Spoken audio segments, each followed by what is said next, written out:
The first one was The Eye of the Needle, and I bought it because I had met Ken in a Labour Party meeting, and I found him so difficult and so arrogant. I thought I'd better go and buy one of his books and see what it's like. And I loved it. I sat up all night and read it. And the next morning I phoned him and I said, you know, you can write. So he said, yeah. And I said, will you do our newsletter for the Labour Party? I still can't believe the cheek of it, but he did it.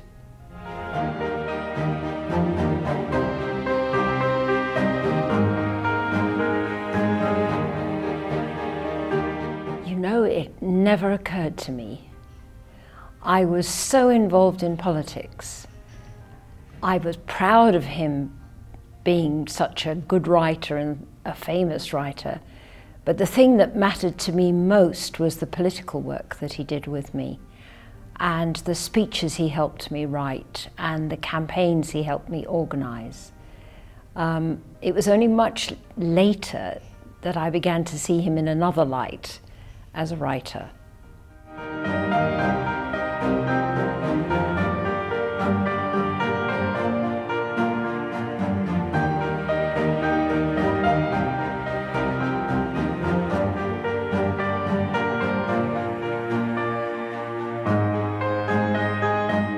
Really saw it because I saw his enthusiasm for cathedrals and for everything that went around a cathedral and the building of a cathedral.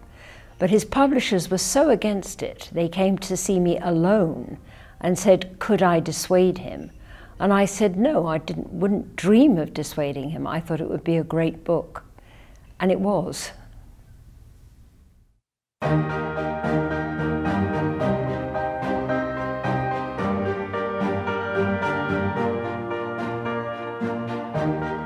Embarrassingly too much at times. What Ken does is to take slices of people and he then makes a composite person. But I sometimes recognize big chunks of myself, embarrassing, bad-tempered chunks of myself. But I was very proud when he dedicated World Without End to me, because Caris is a good character.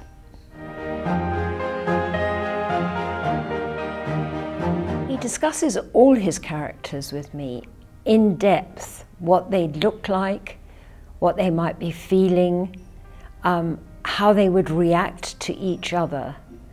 And sometimes I find myself saying, a woman would never say that, or a woman would never do this, or this is what a woman would do. But overall, really, I have input into all of the characters.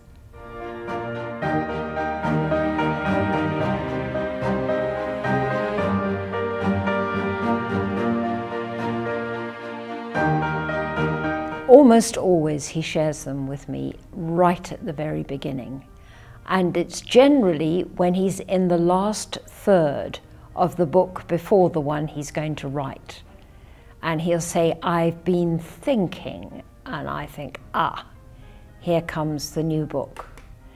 And sometimes he gets his ideas from a picture, sometimes he gets them from a news story, sometimes he gets them from a story a friend has told him.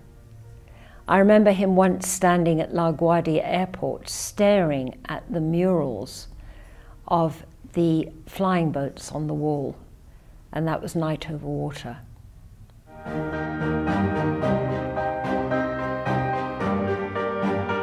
Since I left Parliament, yes, I am. When I was in Parliament, certainly not. I just didn't have the time. But I now am his first reader and probably the person he would talk to about his ideas first.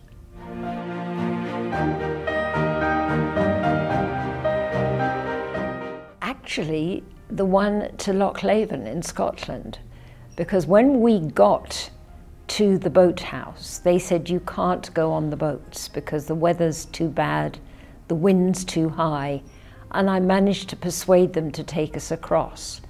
And halfway over, I thought that was a mistake. We're going to end up in the water with a television camera and a very wet husband. But we got there. It rained throughout the trip, and it rained throughout his visit to the castle. But it made very good footage. And I loved going there. I loved being on the water.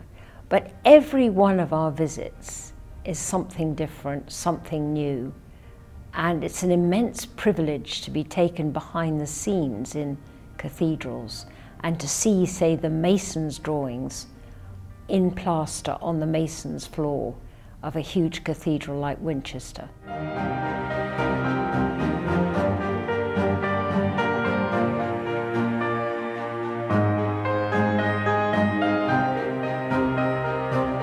He can turn off better than anybody I know. And he is also completely interruptible by children, dogs, problems, making cups of tea. He started work in a newsroom, and you have to be able to switch on and switch off. And he's very good at that. Only occasionally, very occasionally, does he get stuck. And then he walks up and down the stairs looking into the distance and not talking to anyone for about 10 minutes. Then it's over.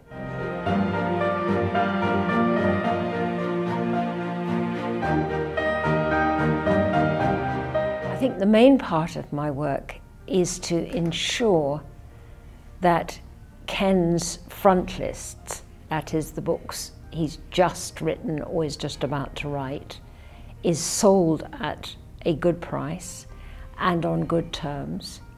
And then to work on the backlist and to make sure that that is used and developed, particularly now in the race for content, to turn it into visual content. That's become extremely important.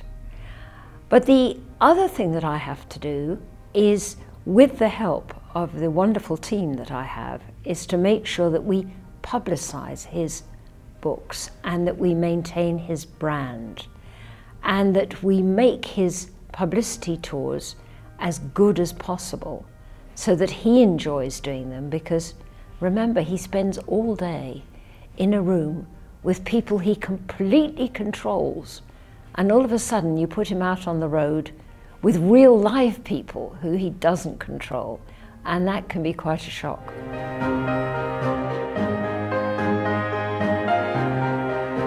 World Without End. When he dedicated it to me, I was very touched, because it does very well describe our marriage.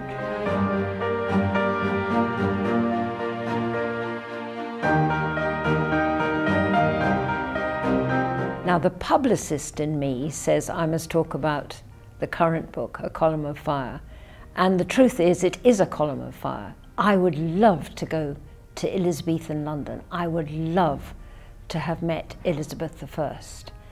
She was the woman who managed Britain better than any of the men before her, particularly economically.